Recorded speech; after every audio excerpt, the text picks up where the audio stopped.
कल्याण आपका तब होगा जब आप आदि शक्ति को याद करेंगे, उसका जब आप स्मरण करेंगे। वही एकमात्र ऐसी है जो इन समस्त आसुरी वृत्तियों को समाप्त कर सकती है। आप लोग सब दुर्गा सप्तशती भी पढ़ते हैं और दुर्गा जी का जो चरित्र है उसको भी पढ़ते हैं, इसलिए मैं संकेत करता हुआ आगे बढ़ रहा हूँ। जिस समय सबने माँ की अर्चना की, माँ की वंदना की, उनकी स्तुति की, तो वहाँ एक विलक्षण घटना घटी। और वो विलक्षण घटना क्या थी कि जितने भी देवता थे उन देवताओं के शरीर से जो दिव्य तेज था वो निकला हुआ और निकलकर एक समष्टि के रूप में सामने आकर खड़ा हो गया। सब देवता युद्ध कर रहे हैं, लेकिन अपना जो उनका मैं है वो बीच में आया हुआ है। प्रत्येक व्यक्ति स्वयं आसुरी प्रवृत्तियों को परास्त करने का प्रयास कर रहा है, लेकिन वो परास्त नहीं हो पा रही हैं, क्योंकि उनके भी पीछे कौन सा कारण है। आप यदि देखेंगे तो एक सिद्धांत है सीक्रेट ऑफ सक्सेस में, जो सफलता है, सफलता का एक नियम है, आध्यात्मिक नियम है, और वो आध्यात्मिक नियम सभी पर लागू होता है। प्रत्येक क्षेत्र में जो भी व्यक्ति ऊपर उठा हुआ है, अर्थात ऊपर गया हुआ है, वो उस आध्यात्मिक नियम का पालन करता है। जो असुर हैं, जो राक्षस हैं, वो भी क्यों बलशाली हैं? इसलिए बलशाली हैं क्योंकि उन्होंने तप किया, उन्होंने तप किया है, उन्होंने वरदान प्राप्त किया है, उन्होंने सफलता के उन कठोर नियमों का पालन किया है। पुरुषार्थ परक है वो लोग, भोग से ऊपर उठे हुए हैं, उनमें आत्मविश्वास है, उनमें आत्मबल है, इसलिए। लेकिन ऐसा कब होता है? जब हम व्यष्टि रूप से सोचते हैं, मैं कर्म, मैं की जो प्रवृत्ति है, ये मैं की प्रवृत्ति व्यक्ति से वो कार्य नहीं करवा पाती जो कि विराट होता है।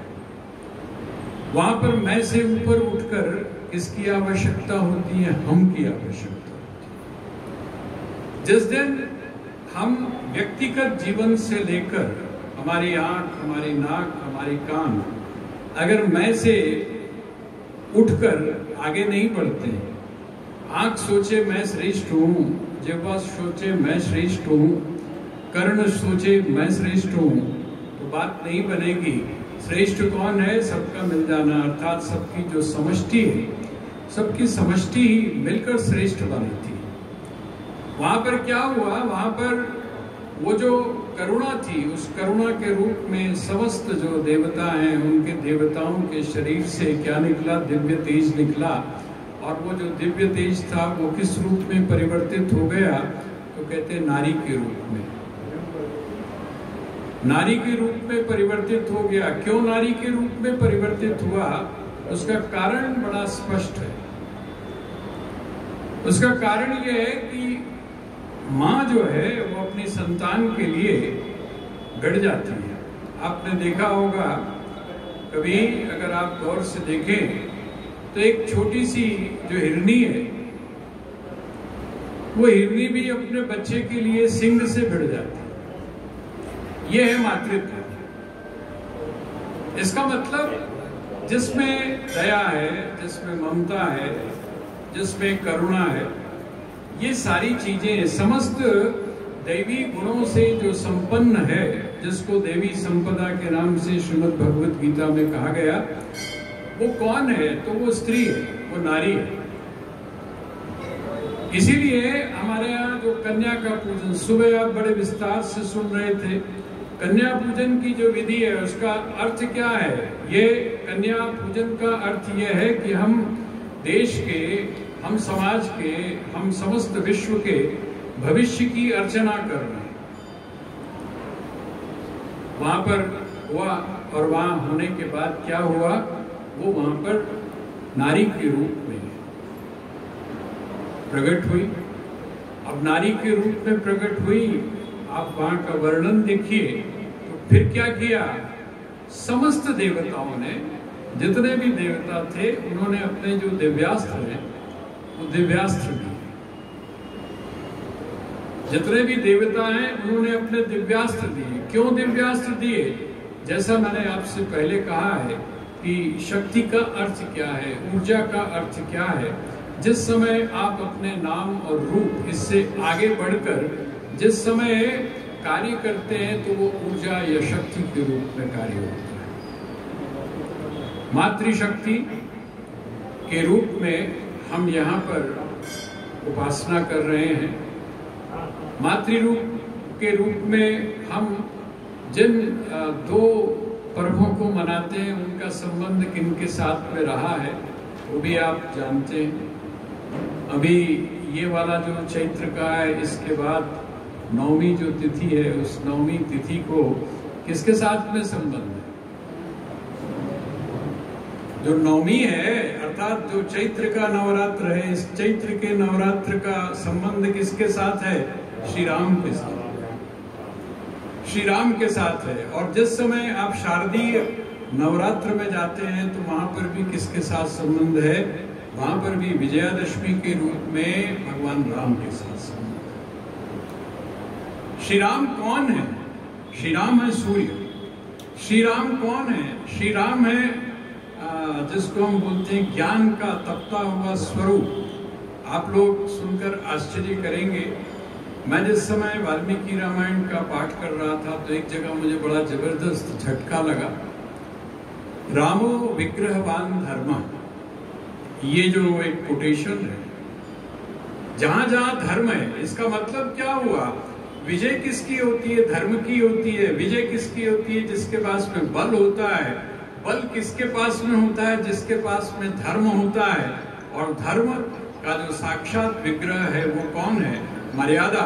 और वो जो मर्यादा पुरुषोत्तम है वो कौन है? वो है श्री राम। कहा गया रामो विग्रहवान धर्म, और उसको कहने वाला व्यक्ति को ऋषि नहीं है। रामो विग्रहवान धर्म, इसको कहने वाला कोई ऋषि नहीं है, बल्कि इसको कहने वाला कौन है? मारीच कहता है रावण को कि रामो विग्रहवान धर्म, अगर तुम राम के पास गए तो नष्ट हो जाओगे। ठीक है, तुम्हारे पास बहुत बड़ा वैभव होगा, तुम्हारे पास बहुत बड़ा यश होगा, तुम्हारे पास भगवान शिव की साक्षात कृपा भी होगी, लेकिन यदि तुम्हारे जीवन में धर्म का आचरण नहीं है तो धर्म का आचरण न करने के कारण उस तुम्हारी जो तपस्या है, वह जो तुम्हारी तपश्चर्या है, वो समाप्त हो जाएगी। और तपश्चर्या समाप्त होने के बाद आप सभी जानते हैं क्षीणे पुण्य मर्त्य लोकम विशन्ति। तो आप इतना समझ लीजिए कि ये जो धर्म है, ये धर्म ही सबसे बड़ा बल है। आप अपने धर्म का आचरण कर रहे हैं और वो धर्म का आचरण महापुरुष आपको बीच बीच में बताते हैं। आप अपने वर्ण, आप अपने आश्रम, उसके अनुसार यदि आप अपने स्वकर्म को करते हैं, स्वधर्म को करते हैं, तो आप समझिए यही बहुत बड़ी उपासना है। यही शक्ति को प्राप्त करने का जो है वो बहुत बड़ी उपासना है। सुबह मैंने आपके सामने थोड़ी सी बात रखी थी, लेकिन अभी आप लोग भी धीरे धीरे कुछ समय के बाद में घड़ी देखना शुरू कर देंगे, क्योंकि आपको पता है कि समय पर आपने घर पहुंचना है और ये सारे कार्यक्रम भी संपन्न हो रहे हैं, विधिवत संपन्न हो रहे हैं, मर्यादा में संपन्न हो रहे हैं। जो आपको ऊपर से निर्देश मिले हुए हैं उसके अनुसार संपन्न हो रहे हैं। तो आज ये जो शक्ति सम्मेलन है, इस शक्ति सम्मेलन में मैं महाराज श्री के श्री चरणों में प्रणाम करते हुए सिर्फ एक ही निवेदन करता हूँ कि आप लोग सभी लोग कल मैं एक दो लाइन एक जगह पढ़ रहा था, जुड़वा बच्चे हुए। आप दर्द लगा लीजिएगा उस व्यक्ति का क्या होगा। जुड़वा बच्चे हुए, एक बहन थी और एक भाई था। बहन ने घूमकर भाई को देखा, कहते हैं भैया तू मेरे लिए बड़ा सौभाग्यशाली है, तू मेरे लिए बड़ा सौभाग्यशाली है। कहते हैं क्यों? कहते अगर तू नहीं होता तो आगे अब आप लोग मेरा इशारा समझ लीजिए। तो आप घर से मातृ पूजन या कन्या का पूजन आप घर से प्रारंभ करिए, मातृत्व का पूजन आप घर से प्रारंभ करिए।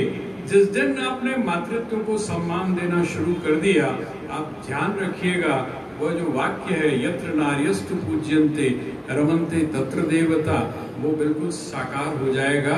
तो आप के प्रति सबके प्रति शुभकामना। और साथ ही जैसा मैंने कहा, या देवी सर्वभूतेषु मातृरूपेण संस्थिता नमस्तस्यै नमस्तस्यै नमस्तस्यै नमो नमः। ओम शांति।